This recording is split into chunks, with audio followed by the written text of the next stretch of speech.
Bienvenidos y bienvenidas a este canal, Diego en la Lucha. Hoy con un invitado muy especial, directo desde Venezuela. Él es Fernando Travieso, él es economista, experto petrolero y para mí es una entrevista muy especial porque lo he escuchado en muchas otras entrevistas y realmente es alguien que sabe y mucho. Así que estén muy atentos. ¿Cómo estás, Fernando? Muchas gracias por tu tiempo. Gracias a ti, Diego, y por aquí contento y todos bien. Bueno, genial.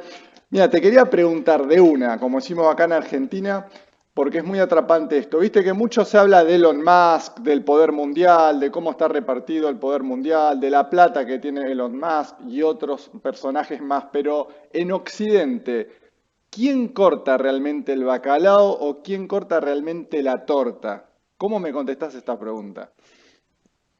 Bueno, es lo que en Venezuela hemos denominado la oligarquía mundial, que es realmente las grandes fortunas históricas.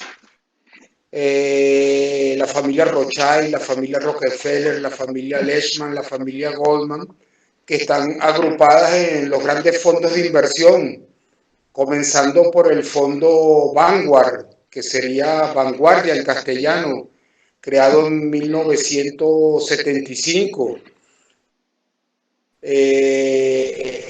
BlackRock, creado a principios de los años 80, Fidelity. Entonces, son fondos de inversión donde las grandes fortunas familiares históricas obtienen, se camuflan y mediante el anonimato aumentan enormemente su incidencia política porque han pasado de una relación de ganar con los políticos a una nueva, con el fin de lo que pudiéramos llamar la Primera Guerra Fría, a una relación donde ellos dan las órdenes directamente. Entonces, eso es lo que llamamos el poder global, ese es el imperialismo occidental, pero que tiene incidencia en todo el planeta.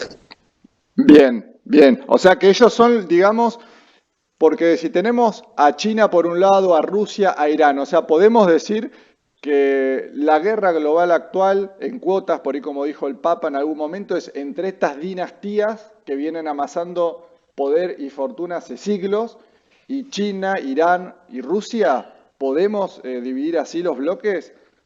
Claro, es una aproximación, Diego, Bien. pero es mucho más complejo porque parte de las inversiones que hay en la Federación de Rusia, en la República Popular de China y en la República Islámica de Irán, también los maneja la oligarquía O global. parte de las inversiones que entran también en Irán, en China, etcétera, forman parte de esta oligarquía global. Forman parte de esa oligarquía global con la diferencia de que no han logrado ningún tipo de control político, a diferencia de lo que Ah, hicieron en Occidente. Y por eso es el problema que se viene presentando, porque se ve fácilmente que la estrategia, se habla que este poder global establece planes a 80 años y dentro de lo que se menciona que su objetivo es la eliminación de la figura del Estado-Nación como modelo organizativo a nivel global. Y precisamente lo que defiende el presidente Vladimir Putin junto al presidente Xi Jinping es la figura y el fortalecimiento del Estado-Nación. Entonces viene ese choque, esa confrontación en Ucrania entre el poder global a través de el imperialismo norteamericano y la OTAN contra la Federación de Rusia. lo que vos me estás diciendo está bien, que hay inversiones de ellos básicamente en todo el mundo, pero a la vez vos me decís que a través del imperialismo norteamericano. O sea, ellos en realidad son la burguesía mundial que viene hace mucho, que se esconde detrás de fondos de inversión y también detrás de, puede decirse, de nombre de países, porque uno dice Estados Unidos, pero la Reserva Federal y las grandes corporaciones estadounidenses que hacen lobby, digamos, en el Congreso, en el Senado, en realidad son ellos, digamos. O sea, porque uno dice, bueno, ¿es Estados Unidos en contra de Rusia o es Estados Unidos el que le manda armas a Ucrania? En realidad son ellos los que están atrás de esto. ¿sí? ¿No? Y además usan y crean figuras de orden emblemático como Bill Gates, Ajá. Elon Musk, más sofisticado porque le da un toque republicano dentro de las políticas norteamericanas y de esa forma logran mayor anonimato, se mimetizan. Claro. Porque la fortaleza de ellos es precisamente, como he venido repitiendo, el anonimato. Ellos ya conocieron el peso que tiene ser ampliamente conocidos y las desventajas que trae. Y dentro de su estrategia es pasar desapercibidos porque lo que les interesa es el poder en sí mismo. Y dentro de todo lo que está pasando a nivel global, porque el hecho fundamental, Diego, de todo este reordenamiento es que la materia prima que mueve el planeta y que no tiene sustituto de igual calidad, eso lo dice la Universidad Pública de Nueva York, Ajá. se está agotando, es decir, el petróleo. Entonces lo que hay es una confrontación, el trasfondo es una confrontación directa por las reservas de petróleo que quedan entre la oligarquía o burguesía global, yo creo que el término burguesía global aplica mejor, Ajá. contra los Estados-nación. ¿Quién controla las reservas de petróleo que quedan? La burguesía global, dueña de todas las petroleras privadas, de todas, o los Estados-nación. Eso es una simplificación porque dentro de las propias petroleras hay otra lucha entre los neoconservadores y los globalistas. Ajá. Donde la burguesía global tiene incidencia en los dos sectores, pero en diferentes proporciones. Bien. O sea, la complejidad está presente en todo, por eso es tan interesante y a veces tan difícil de desenredar. Pero el conflicto, a grosso modo, es entre la figura del Estado-nación. Por ejemplo, en Venezuela, el petróleo lo nacionalizó el comandante Hugo Rafael Chávez Frías en el año 2007 y quien defiende la nacionalización es el presidente Maduro contra los sectores transnacionales que buscan las transnacionales petroleros, pero en realidad son todas las transnacionales porque todas viven del petróleo. Bien. Que buscan la privatización de las reservas petroleras más grandes del planeta Tierra, que están nada más y nada menos que en Sudamérica, en la República Bolivariana de Venezuela. Ahí, Fernando, te quería preguntar lo siguiente, porque entraste justo en un tema importantísimo, el petróleo, ni más ni menos. Y vos como venezolano, yo te he escuchado en distintas entrevistas decir que por un lado, decime si lo interpreté bien, por ello me equivoco, que Venezuela tiene certificados más de 300.000 millones de barriles, certificados, pero también hay una reserva no certificada de Venezuela que sería mucho, pero mucho más grande que eso. Decime si me equivoco o estoy en lo cierto. No, lo que estás diciendo está perfecto. Lo que Ajá. pasa es que en términos petroleros hay un primer concepto que es petróleo en el sitio. Petróleo en el sitio es un concepto en el mundo de los hidrocarburos que es la cantidad de petróleo bajo tierra. Ajá. Y el certificado es el que se puede extraer de ese petróleo en el sitio de manera rentable. Ok. Entonces, el certificado, el petróleo certificado es una exigencia de la Comisión de Bolsa y Valores de los Estados Unidos porque el valor de una compañía petrolera, más que sus beneficios trimestrales, son los beneficios a futuros y los beneficios a futuro están compuestos por las reservas que va a vender de aquí hacia varios años. Bien. Entonces, las reservas certificadas se introducen a principios del siglo XXI cuando se ve que se estaba acabando ya el petróleo y consiste en que ya los estudios sísmicos no son suficientes para que tenga valor una reserva, sino que usted tiene que taladrar y ver la cantidad de petróleo bajo tierra.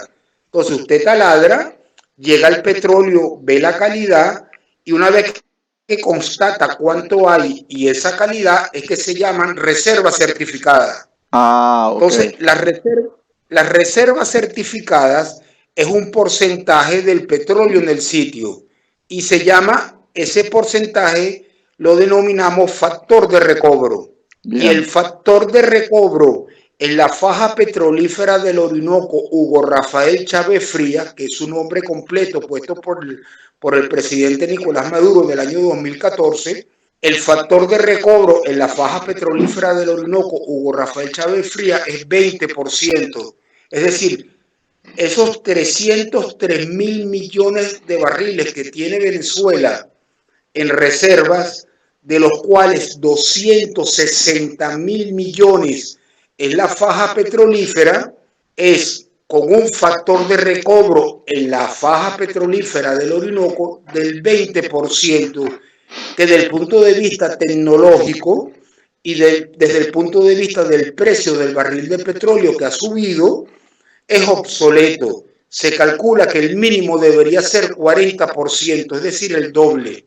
Ajá. Lo que haría una simple aritmética, una simple matemática, que Venezuela tendría más reservas de petróleo que sumadas las de Arabia Saudita y las de Irán juntas. Entonces, Venezuela es un caso de orden geológico, vamos a llamarlo inefable, inaudito, y es el epicentro de un conflicto mundial por el control del recurso que mueve la economía del planeta. Por ejemplo, el transporte marítimo, no hay ni siquiera cercanamente un sustituto al uso del petróleo. Es fundamental esto lo que estás diciendo. Viste que mucho se habla como si fuese una moda, pareciera, de las energías alternativas, etcétera. O sea, no tienen ni comparación con el poder, digamos, con la potencia que genera, digamos, la gasolina, ¿no? Los derivados de petróleo. ¿Es así la explicación? ¿No? El petróleo no tiene sustituto de igual calidad. Se sabe desde los años 90, cuando la Universidad Pública de Nueva York desarrolló una fórmula matemática llamada tasa de retorno energético que mide la calidad de las fuentes primarias de energía. Entonces, de manera objetiva, todo el mundo sabe, todo el mundo, Diego, que está en el área, que el petróleo no tiene sustituto de igual calidad. Bien. En la medida que usted introduce nuevas u otras formas de energía primaria, comienza automáticamente un proceso de empobrecimiento. Y los mismos dueños de las transnacionales petroleras privadas son los dueños de las transnacionales de las energías alternativas. Entonces, la burguesía mundial que se paga y se da el vuelto. Claro. Es decir, dentro de la guerra híbrida contra los países que tienen reservas de petróleo, para entrar a lo interno y controlar el área petrolera, la posverdad, como modelo de la oligarquía mundial, crea la mentira de que las energías alternativas van a sustituir al petróleo, y de esa forma, por ejemplo, lograron en el año 2000 que Saudi Aramco de Arabia Saudita fuera privatizada en un 2%, lo que te explica el malestar de la familia Saud con Occidente, porque fue un engaño, fue una serie de estrategias pues contra el reino de Arabia Saudita, porque a la burguesía mundial su enemigo es el Estado-nación, sea república, sea reino, no importa cómo esté organizado, porque lo que busca es la privatización del sector petrolero, que es el que rige y maneja la economía global en un 100%. Cuando me refiero a un 100% es porque el resto de las energías y fuentes primarias, el resto de las fuentes primarias de energía dependen para su propia calidad actual de la existencia del petróleo. Claro. Entonces, el mundo desde que pasó del carbón al petróleo, lo que se llama una transición por el descubrimiento de una fuente primaria de energía junto a las reservas necesarias de mayor calidad, ahora está viviendo una transición, pero por agotamiento de la fuente de mayor calidad. Por eso que es un hecho inédito a nivel global lo que está pasando, y eso te trae un reacomodo total en la geopolítica mundial, y de ahí derivan los problemas entre el imperialismo occidental encabezado por Estados Unidos contra Ucrania. Fíjate, precisamente Ajá. por donde entraron las tropas nazis alemanas en la Segunda Guerra buscando las reservas de petróleo en lo que era Stalingrado y hoy en día es Volgogrado y Taiwán, porque realmente el conflicto es un poco más al sur, es el mar de China meridional o el Ajá. mar del sur de China, que son también muy importantes.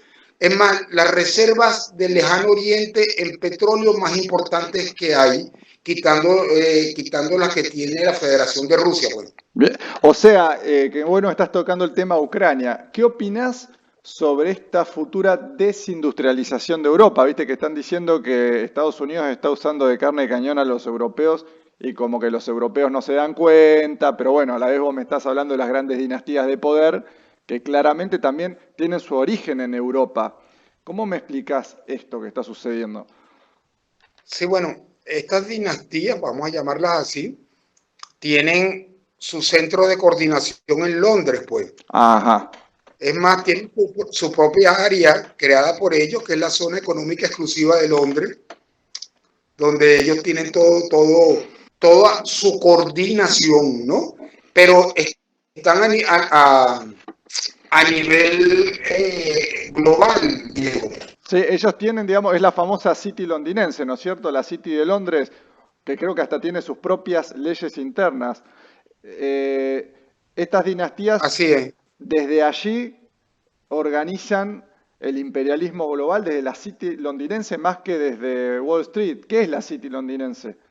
La capital política del Reino Unido, pero más allá, es un centro de coordinación de la llamada oligarquía o burguesía mundial, producto del peso que ha tenido y aún tiene lo que fue el Imperio Británico a través de toda una serie de cosillas que había comenzado, pues se afianza y se expande a nivel global, crea lazos, y eso es lo que definimos actualmente como oligarquía mundial, que tiene su centro de coordinación. Fíjate, centro de coordinación en la ciudad de Londres por razones históricas y pragmáticas. Pues. Ah, ok.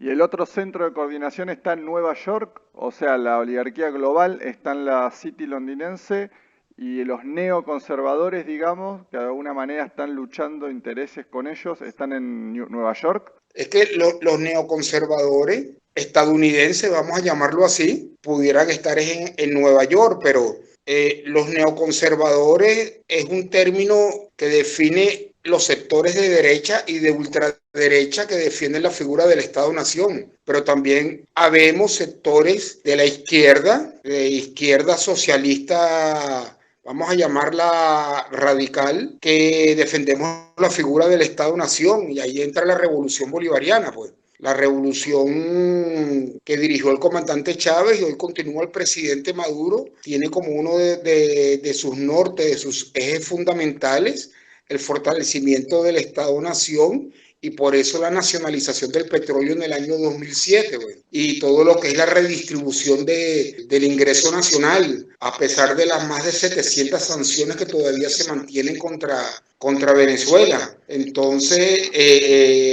quienes nos oponemos a la pretensión de eliminar el Estado-Nación como la figura primordial en el orden mundial, es muy variado, güey. Bien. Hay de todas las ideologías y de todas las orientaciones, igual que la oligarquía mundial no es un ente homogéneo, tiene enfrentamientos entre sí, pues es un mundo sumamente complejo, pero recuérdate que tratamos, Diego, de simplificarlo al máximo para hacerlo entendible, ¿no? Y a medida que uno va viendo partes en particular, se va viendo la complejidad.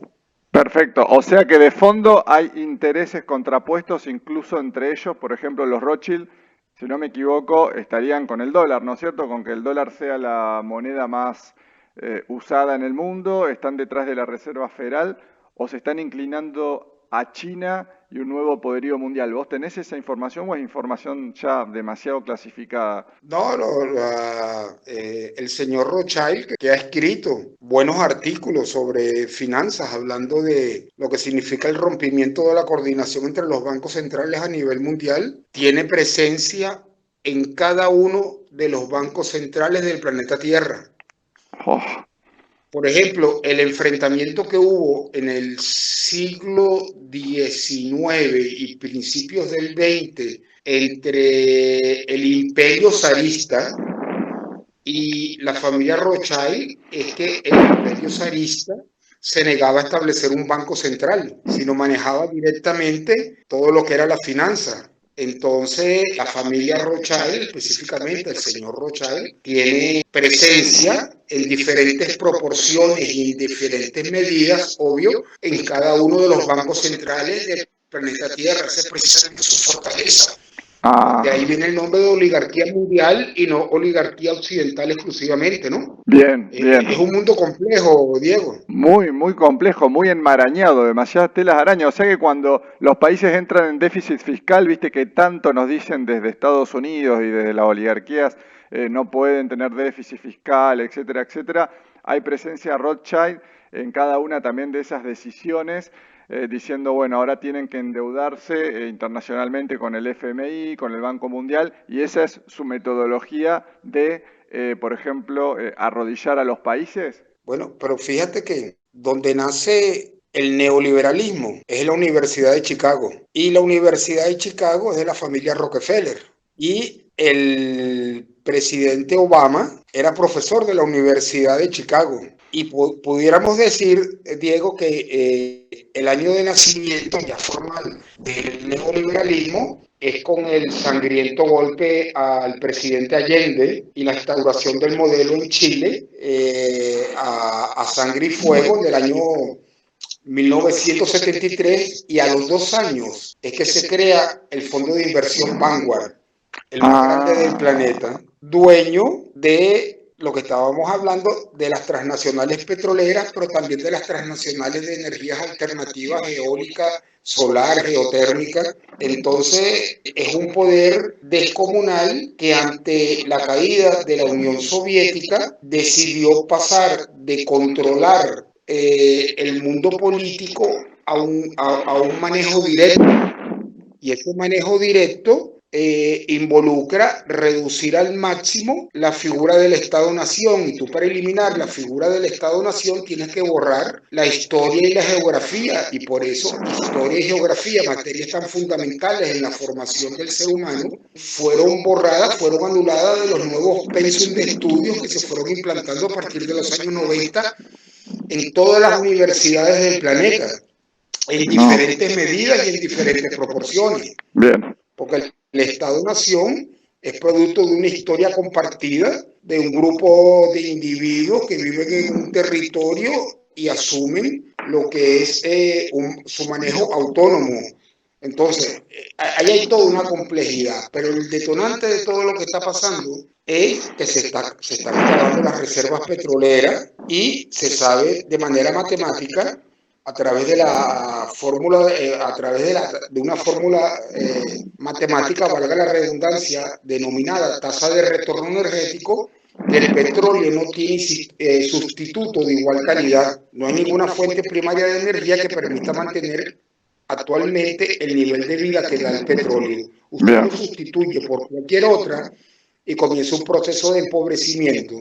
Y las reservas más grandes del planeta Tierra están aquí en Sudamérica, están en Venezuela, en la República Bolivariana, y nos encontramos acá en Venezuela en pleno conflicto mundial, porque la revolución bolivariana, dirigida por el presidente Maduro, ha decidido continuar el legado del comandante Chávez, que es plena soberanía del Estado-Nación sobre las reservas de petróleo más grandes del planeta. Fíjate que estuvimos hasta hace año y medio esperando un ataque militar desde todas nuestras fronteras terrestres, y donde un globalista con contactos conservadores, esta complejidad llamado Macri, hizo simulacros con su fuerza armada para participar en ese ataque militar contra Venezuela. O sea, todo el planeta Todo el planeta es una exageración, pero una gran parte del planeta, cuando estaba la derecha en Latinoamérica en su apogeo, preparada siguiendo órdenes de los Estados Unidos y de la oligarquía mundial que estaban de acuerdo para tomar control de la faja petrolífera del Orinoco, Hugo Rafael Chávez Fría y el lago de Maracaibo, las dos principales reservas de petróleo. No, es realmente increíble, increíble. Yo estuve en el 2019 cuando Juan Guaidó se juramentó, lo recuerdo también a eso. Y disculpame, no me quiero ir del tema de los fondos de inversión. Tenemos a Vanguard, que yo realmente lo conocí a Vanguard viéndote a vos en entrevistas con Walter Martínez, en La Constituyente. Yo conocí a BlackRock, Templeton, pero los Rothschild, los Rockefeller también tienen, digamos, son mayoritariamente accionarios también de BlackRock. Estamos hablando de distintos fondos de inversión que tienen a Microsoft, a Monsanto y un montón de corporaciones de todo tipo más, ¿no es cierto? Fíjate, ¿quién es Vanguard?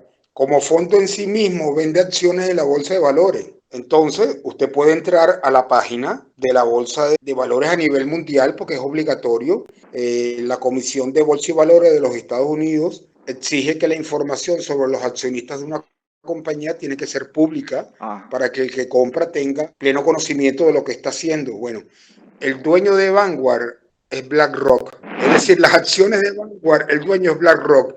Y el dueño de BlackRock, que se cotiza también en la bolsa de valores, es Vanguard. Ahí tiene la respuesta. Qué increíble, realmente. Qué increíble. Y BlackRock fue uno de los grandes acreedores luego del gobierno de Macri de la deuda externa argentina. Luego de BlackRock se endeuda con el FMI acá Macri, si no me equivoco, para pagarle parte a BlackRock. Tal cual es como si la oligarquía mundial decidió que en Asia funcionara más que todo Vanguard y en América Latina BlackRock, por lo que se puede ver, porque BlackRock también fue el caballo de Troya para la privatización del petróleo en México. Privatización relativa, pero un principio. Lo que está revirtiendo el presidente López Obrador y por eso ese conflicto. Bueno, la oligarquía mundial mandó a Bill Gates a hablar mal del petróleo a México. ¿Qué tiene que ver Bill Gates con el petróleo? Sí, habla de todo Bill Gates, ¿viste? De todo. Sí, pero imagínate, haciéndole una sugerencia al gobierno mexicano de que abandonara el petróleo, porque se lo deja al capital privado, porque eso no va a tener futuro el petróleo. Por eso que llegamos al mundo de la posverdad, donde lo que hay es un control de las mentes. Ahora, un dato interesante es que por diferentes razones y motivos, pero el misil hipersónico de la Federación de Rusia, uno que porta 15 ojivas nucleares, nosotros que somos amantes de la paz, pero porta 15 ojivas nucleares con dirección propia, en el año 2019 también le cambiaron el nombre y le pusieron Vanguard. Vanguard, el famoso Vanguard. Vanguard en ruso. Vanguard, ajá, lo conozco, sí que en ruso. llega a 30 veces la velocidad del sonido, si no me equivoco, es el más fuerte que tienen ellos, pero a ver, ¿qué quiere decir eso? Tú interpretas, el oyente es libre de interpretar. Lo que te quiero decir lo que sí se puede ver claramente, es que la Federación de Rusia, junto con la República Popular de China, no aceptan la intromisión de los fondos de inversión en el manejo político de sus Estados-nación. Muy fuerte lo que me estás diciendo, que le pusieron, como que va dirigido a Vanguard ese misil. Es un hecho objetivo, pues un hecho anecdótico, digámoslo así. Pero el hecho concreto y objetivo es que la Organización de Cooperación de Shanghái no acepta la intromisión de los fondos de inversión en el manejo político de los Estados-nación. Y esa también es la política que se sigue en la República Bolivariana de Venezuela, con todo lo difícil y complejo que resulta, como has podido ver, pues tenemos 700 sanciones. Entonces, es un mundo que está en pleno conflicto por el control de las reservas de petróleo que quedan. Y estábamos comentando que precisamente Ucrania, donde se está dando actualmente el conflicto entre la OTAN por intermedio de Ucrania contra la Federación de Rusia es por donde entraron las tropas alemanas cuando quisieron tomar las reservas de petróleo de la antigua Stalingrado, hoy Volgogrado, porque el río Volga es la entrada a todas esas reservas de petróleo, porque los campos que tenían los nazis en Rumanía, productores de petróleo, fallaron, se agotaron de un momento a otro, ¿eh? Entonces, si eso fue, que fue cuando se rompió el tratado Ribbentrop-Molotov de no agresión entre Stalin y Hitler, si eso fue en 1941, imagínate ahora que estamos en pleno agotamiento del recurso petrolero y la situación es igual. Recuerda que, por ejemplo, los cazas alemanes durante la Segunda Guerra no despegaban, aún teniendo, eran aviones a reacción, los de los aliados eran a hélice, pero sin gasolina no despegan, eso no ha cambiado. Usted si no tiene derivados del petróleo, destilados del petróleo, no puede mover su maquinaria militar. Entonces imagínate lo que representa la faja petrolífera del Orinoco, Hugo Rafael Chávez Frías, dentro de lo que es la estrategia mundial. Sí, yo, Fernando, siempre hago mención por ahí en videos que hacemos acá en el canal Diego en la Lucha, en YouTube, que si no hubiese estado Chávez y ahora Maduro, siguiendo con la misma política, al imperialismo se le hubiera hecho mucho más fácil hacerle frente a un mundo multipolar que realmente ya se abre camino, ¿no? Porque tendría una reserva de energía ilimitada con las reservas venezolanas, con el gas venezolano, con el oro, con el diamante, con todo lo que tiene Venezuela, ¿no? Por un lado. Y en base a eso te quería preguntar lo siguiente, ya prácticamente cerrando la entrevista. ¿Un futuro con menos petróleo o con nada de petróleo? Falta todavía, pero ya se está agotando. Vamos a hacer un poco de futurología. ¿Cómo lo ves? ¿Cómo ves un reordenamiento militar a nivel mundial, pero ya multicéntrico, con muy poco petróleo? Si tuvieras que imaginar un escenario, ¿qué imaginas? Es que nosotros, Diego, más que imaginar un escenario, en función a los informes de la OPEP y de la Agencia Internacional de Energía, donde se plantea el cenit o máxima capacidad de producción de manera pública para el año 2035, es decir, que usted puede incrementar producción a nivel mundial y llega a lo que se llama la meseta o máximo posible en el año 2035. En función a eso, hemos planificado, bajo la dirección del presidente Maduro, obvio, una estrategia de aseguramiento de suministro a cada una de las potencias mundiales de América Latina y el Caribe para contribuir a la preservación de la paz global. En ese sentido, Venezuela se convierte en un suministrador oportuno, permanente y seguro de petróleo, pero manteniendo la nacionalización petrolera. Bien. Como de lugar, eso es innegociable. Bien. Y manteniendo el nivel de regalía e impuesto, porque nosotros producimos petróleo para obtener ingreso nacional para inversión social, primera medida, y segundo, industrialización. Bien. Entonces, en ese sentido, y además la erradicación de los juicios por controversias en materia petrolera exclusivamente en tribunales venezolanos. Bien. Entonces, cumpliendo con esos, con el ordenamiento legal venezolano, acá toda empresa que actúe con profesionalismo es bienvenida. Fíjate que el comandante Chávez, y siendo el presidente Maduro continuador de la política del comandante Chávez, logró lo que es UNASUR, el primer punto de encuentro en UNASUR fue de los 9 comités que se crearon relacionados con petróleo, porque Venezuela le asegura a América Latina y el Caribe un suministro petrolero. En cambio, lo que hace la oligarquía mundial y los neoconservadores con los gobiernos títeres de derecha, porque una cosa, hay una derecha europea que es ultranacionalista, se pudiera decir hasta chauvinista, pues. Ajá. Pero también hay una, en América Latina tenemos una ultraderecha fascista pero entreguista. Sí. Entonces, esa ultraderecha, que es una franquicia de los neoconservadores realmente, lo que hace es tratar de reducir el consumo de petróleo en América Latina, que no haya integración utilizando las reservas venezolanas, para que solo le quede a ellos el recurso, cuando la base de nuestra integración en Sudamérica, Centroamérica y México tiene que ser el recurso petrolero. Fíjate que el presidente López Obrador en México, consciente del agotamiento de las reservas petroleras mexicanas, decidió no exportar más petróleo crudo, sino todo para las refinerías. Entonces, se está construyendo una nueva refinería en México. O sea que tenemos al Petro, esta moneda virtual venezolana, esta criptomoneda venezolana, teniendo un protagonismo fundamental a futuro. Total.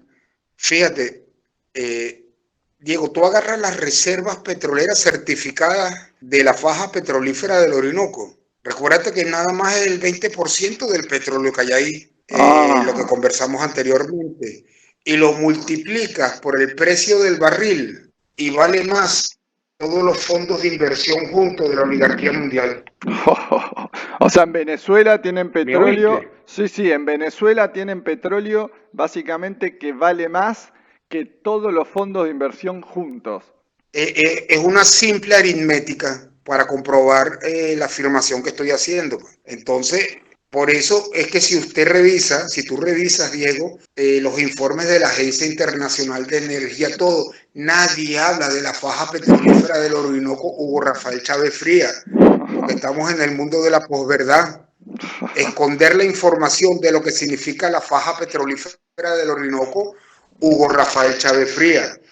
Y para nosotros, los venezolanos, el hecho de que el presidente Nicolás Maduro Moro le haya puesto el nombre a la faja petrolífera del Orinoco, Hugo Rafael Chávez Frías, es de un gran significado, porque el magnicidio contra el comandante Chávez tuvo como motivo fundamental que nacionalizó las empresas transnacionales que que hacían presencia en la faja petrolífera del Orinoco, Hugo Rafael Chávez Frías y el resto de Venezuela. Pero sobre todo el epicentro, por razones obvias, es la faja petrolífera, pues. Bien. Bueno, Fernando, realmente aquí llegamos al final de la entrevista. Ha sido un gusto enorme. Realmente yo por mí me quedo 5 horas charlando con vos. Espero cuando vaya para Caracas, espero pronto si poder verte en algún momento o hacerte una entrevista en vivo o ahí en directo o ponerme a tomar una taza de café con vos. Realmente para mí es un gran placer porque la información que das es realmente maravillosa, muy interesante. Así que si querés decir unos segundos algo a la audiencia, decirle algo a la cámara, te dejo acá. Bueno, Diego, primero a ti, muchas gracias por darme la oportunidad de poder conversar con tu audiencia, ¿no? Muy agradecido. Y bueno, esperamos humildemente que estos datos que estamos dando permitan un mejor entendimiento a 4 años del Congreso Anfictiónico de Panamá, el Bicentenario, 1826, cuando el libertador Simón Bolívar logró en términos concretos un gran avance en lo que es la unidad de la América hispana para aquella época, y hoy en día la buscamos con la América Latina y el Caribe. Muchas gracias, Fernando, por tu tiempo, que es muy valioso, por supuesto, y te mando acá desde la Patagonia, Argentina, un gran abrazo. Igualmente, Diego, un abrazo, ¿vale? Gracias. Chao.